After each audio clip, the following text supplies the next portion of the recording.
Salut à tous et bienvenue sur Geeko World. Aujourd'hui on est le 29 novembre 2024 et on va revenir sur un sujet d'actualité un peu particulier. J'avoue qu'au début je voulais juste aborder le sujet très rapidement dans mes vidéos news, mais j'avoue que finalement le sujet mérite un petit flash info, en tout cas un dossier spécial, parce que moi j'ai des choses à dire sur le sujet et on entend beaucoup parler. Ça prend vraiment de l'ampleur et comme la chaîne elle est là pour réagir à l'actualité principalement, je me suis dit que, allez, faisons un petit mot là-dessus, faisons une petite vidéo rétrospective sur l'affaire, on va appeler ça comment, l'affaire Inoxtag, voilà, on va l'appeler comme ça. Si vous n'êtes pas au courant, il y a Inoxtag qui est un gros youtubeur, alors je vous avoue, je le connais de nom, mais j'ai jamais maté une seule de ses vidéos. Mais on n'est pas là pour juger le bonhomme, pour sa qualité de ses vidéos, etc. J'ai entendu parler en bien, mais on est là pour juger son manga. Son manga qui est sorti, vous le savez, il a sorti Inoxtag, il a sorti un manga qui s'appelle Instinct. Et c'est un manga qui est sorti il y a 2 jours. 3 au moment où je tourne cette vidéo. Et le manga a tout pété, littéralement. Le manga fait le 2e meilleur démarrage pour un manga en France, juste derrière One Piece. Le dernier manga qui avait autant cartonné, c'était One Piece tome 100, oui c'est ça, avec à peu près 130 000 copies écoulées en quelques heures, enfin en 24-48 heures. Là, Inoxtag a fait un truc quasi aussi monstrueux, pas loin des 100 000 copies écoulées, on a 82 000 copies vendues. Donc on va aller sur X et on va parler de tout ça. Donc un des premiers médias, bon, BFM en a parlé, t'as Le Parisien, voilà, ça a fait la une un peu partout, et forcément dès que quelqu'un a réussi quelque chose en France, on est un pays où on a la culture de la jalousie, on va appeler ça comme ça, littéralement. Encore une fois, moi je connais pas ce monsieur, mais j'ai passé un mini coup de gueule sur les réseaux là-dessus. Pourquoi vous faites chier ce type? Voilà. Le gars a vendu plus de 80 000 exemplaires, 82 000 exactement. Voilà, je vous mets les informations à l'écran. Ce qui est juste, ouais, donc le second meilleur démarrage de l'histoire pour un manga. Même pas, c'est le second ou c'est le premier? On va vérifier, Ouais, donc en gros... Ouais, c'est ça, non, il a fait le meilleur démarrage, hein, je crois, si je dis pas de bêtises. Parce que One Piece était en 3 jours. 130 000 exemplaires écoulés pour le tome 100. Là, 82 000 en... Bref, quelques heures. C'est juste monstrueux. Et donc, tout le monde est en train de gueuler sur la réussite de ce manga-là, en disant « Ouais, mais c'est pas normal, parce qu'il s'est fait un nom, etc. » Donc bref, tout le monde est en train de cracher sur Inoxtag. Sur ce manga, que la plupart des gens crachent dessus, l'ont pas lu, j'en suis sûr. Moi, je l'ai pas lu moi-même le premier. Je compte le lire pour me faire mon avis, mais je vais pas cracher sur un truc que j'ai pas lu. C'est débile. C'est comme un film où tu donnes pas ton avis sur un film ou une série que t'as pas vu. Ça paraît aberrant, mais il y en a, c'est spécialistes là-dedans sur les réseaux. Donc, surtout la communauté manga qui est assez dingo sur Twitter, enfin sur X maintenant. On va pas se le cacher. Il y a plein de gens qui ont pris à partie du coup le vidéaste en critiquant son projet, en disant que c'est pas normal. Bref, c'était tout sauf normal par rapport et vis-à-vis aux plus petits artistes qui sont souvent à l'origine de très bonnes histoires, aussi bien scénaristiquement qu'en termes de dessin. Des fois, il y a des petits artistes indépendants qui proposent des choses assez folles, on va pas se le cacher. Il y a des petits artistes qui ont vraiment de l'inspiration, qui font de très très bonnes histoires et qui mériteraient 1000 fois plus de succès. Ça, je suis d'accord avec vous. Ça, je suis d'accord avec vous que c'est vraiment triste pour tous les centaines, voire milliers d'artistes en France encore inconnus, qui font des œuvres avec sincérité et que ça ne marche pas. Mais qu'est-ce qui vous dit que Inoxtag, là, il n'a pas fait son manga avec sincérité? Alors, à mon avis, de ce que j'ai entendu, j'attends de lire le manga pour me prononcer, mais certes, c'est vrai qu'à mon avis, il est seulement à l'origine de peut-être l'idée de départ. À mon avis, le véritable scénariste, c'est un des 2 co-auteurs. C'est pas lui qui l'a dessiné non plus le manga, forcément. Lui, il est vidéaste, il n'est pas dessinateur, ouais, peu importe. Mais c'est lui qui a créé le concept. Un peu comme une série où des fois t'as... Bon, pas forcément un showrunner, mais des fois t'as des personnes qui ont l'idée, donc imaginées par... Et après t'as des personnes qui sont payées pour développer le scénario, et ensuite la réalisation, tout ça. Je pense que c'est ce qui s'est passé avec ce manga. Inoxtag est à l'origine de l'idée, le concept même, voire peut-être les grandes lignes de l'histoire. Après, tu as quelqu'un de professionnel qui a supervisé le scénario, qui l'a développé, qui l'a enrichi, les dialogues, etc. Et ensuite, tu as une autre personne qui se cherche des dessins. Voilà. Mais, moi, ça me fait quand même rire que... Ça, c'est bien la France, ça, franchement. Ça, c'est bien la France, un pays où, dès qu'un mec réussit, il se lance dans un projet, il réussit, on lui crache dessus. Vraiment, la culture de la jalousie. Tu vas au State, c'est pas ça. Au State, un mec qui a réussi, il lance un projet parce qu'il surfe sur son nom, parce que son nom c'est du marketing. Inoxtag est une image publicitaire. Encore plus depuis qu'il a fait son film qui est sorti au cinéma et un peu partout, qui a fait grand bruit là. Kaizen, si je dis pas de bêtises, que j'ai pas vu non plus, mais que je prévois de voir. Voilà, donc on entend encore plus parler de ce gars-là. Et forcément, le gars il voulait se faire un kiff de se lancer un manga. Et bah il l'a fait. Et ça a cartonné. Et bah justement, qui? Soyez honnête, vous. Moi, j'adore écrire des histoires. Je suis nul en dessin. Mais moi, en tant qu'amateur, des trucs que personne n'a vu, j'ai déjà écrit des mangas. Mais si t'avais de la notoriété, une grosse fanbase derrière toi, etc. Franchement, qui à sa place aurait pas fait pareil? Soyez honnête, hein. Moi, j'aurais été le premier. J'ai une chaîne YouTube, n'importe quoi, de 500 000, 1 million d'abonnés, voire plus. Putain, je peux enfin avoir l'opportunité de m'entourer de personnes pour donner vie à mes projets, et je le fais. Et tant mieux si ça marche, tant mieux pour lui. Le gars, il a lancé son projet, il y a des gens qui l'ont suivi derrière, mais tant mieux pour lui. Alors certes, c'est sûr que si c'était pas Inoxtag derrière, ou son nom en gros sur la pochette, sur la couverture de livre, c'est sûr à 200% que le succès aurait pas été le même.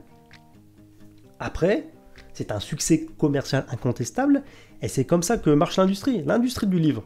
On va parler manga, parce que la base du manga, c'est le Japon. Au Japon, ils s'en foutent de la partie artistique. Alors certes, il y a certains petits auteurs comme ça, par-ci par-là, petits auteurs, des auteurs indépendants, je prends Feu Kentaro Miura, Feu Akira Toriyama, tout ça, eux étaient vraiment considérés comme des maîtres, des artistes.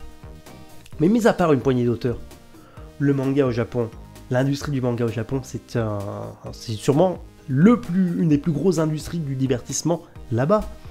Les mecs, le Weekly et Shonen Jump, tout ça, les plus gros magazines de prépublication de manga au Japon, qui donnent vie ensuite à certains mangas, c'est littéralement l'incarnation même de cet esprit de industrie où on crée des offres qui doivent se vendre. On doit générer des sous. Voilà. L'industrie du manga au Japon, c'est publier les mangas avec le plus de volume possible, certes la meilleure qualité possible, mais l'objectif c'est que on crée des trucs pour que ça marche et que ça se vende. Et c'est comme ça que Shueisha par exemple a toujours marché. C'est pour ça qu'un manga qui ne se vend pas dans le magazine et qui est pas populaire, il gicle. C'est pour ça que des mangas comme One Piece, Naruto, Bleach, etc. qui sortent ce magazine ont cartonné. Parce que déjà, certes ils étaient très bons, mais avant tout, avant même de leur qualité, bon certes parce qu'ils étaient qualitatifs, ils ont fonctionné. Ça je vous l'accorde, il y avait un truc en plus. Mais avant même que ce soit qualitatif ou pas, peu importe, ça a cartonné parce que ça se vendait. Et comme ça se vendait, ça attirait la curiosité, donc les gens achetaient en plus, etc. Ça a généré des billets, des millions et des milliards. Bah là c'est pareil, l'industrie du livre, en France, c'est vrai qu'en France on a un peu plus une culture de l'artiste. Mais les industries là, qui financent des bouquins, qui financent des projets, c'est des gens qui ont mis des sous sur la table. C'est des gens qui ont pris des risques pour éditer ça. Bon, le risque était certes moyen, mais il s'avérait payant.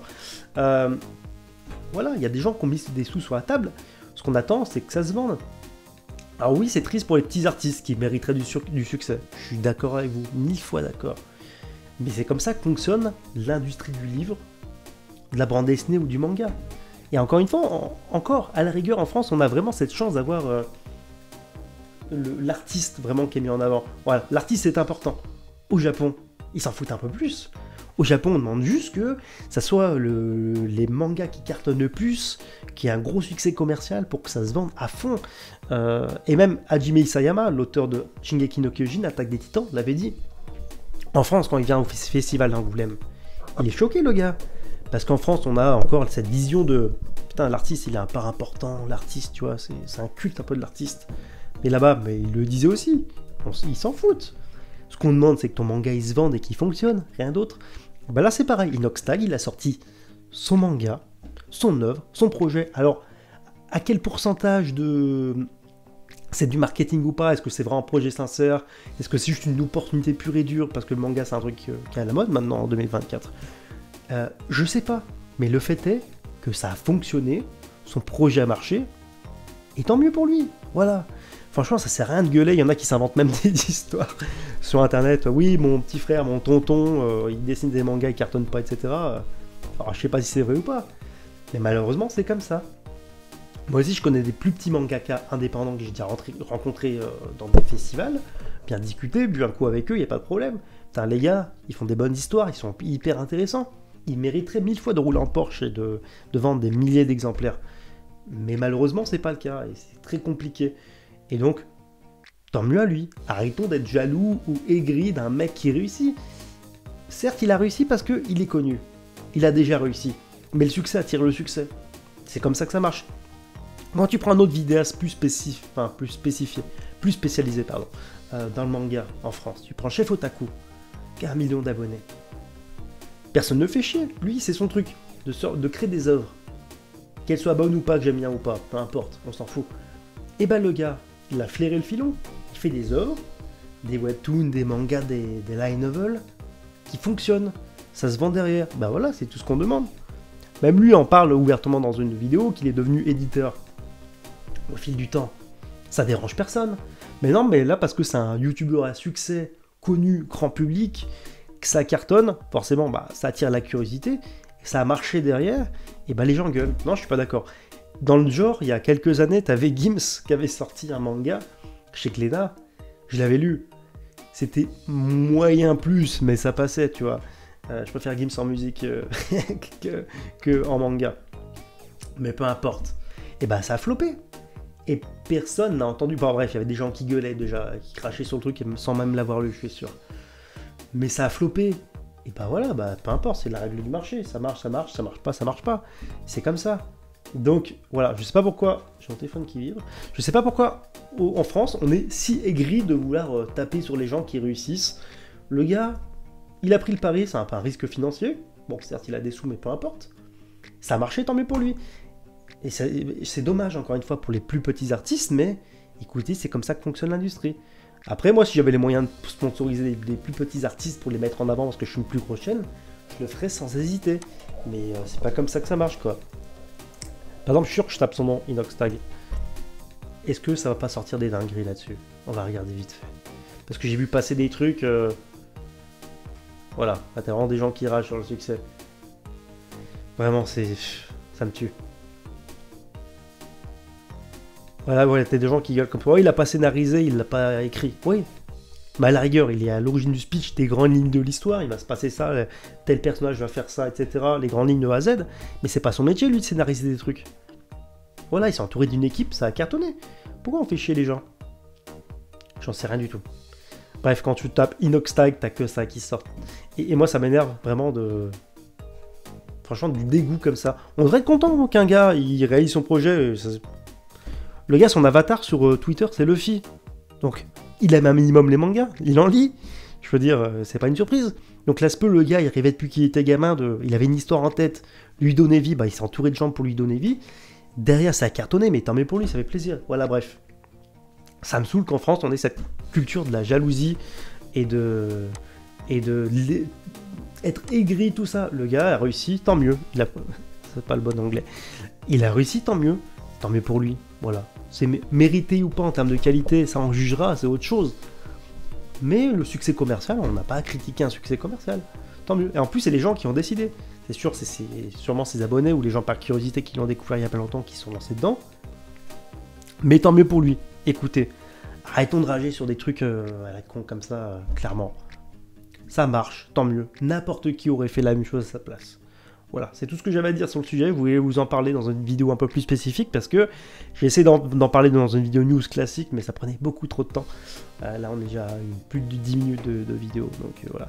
Écoutez, voilà. Sinon, pour ceux qui me découvrent sur la chaîne et sur YouTube, ici on parle d'actualité manga et animé sur YouTube. N'hésitez pas à vous abonner, lâcher les pouces bleus.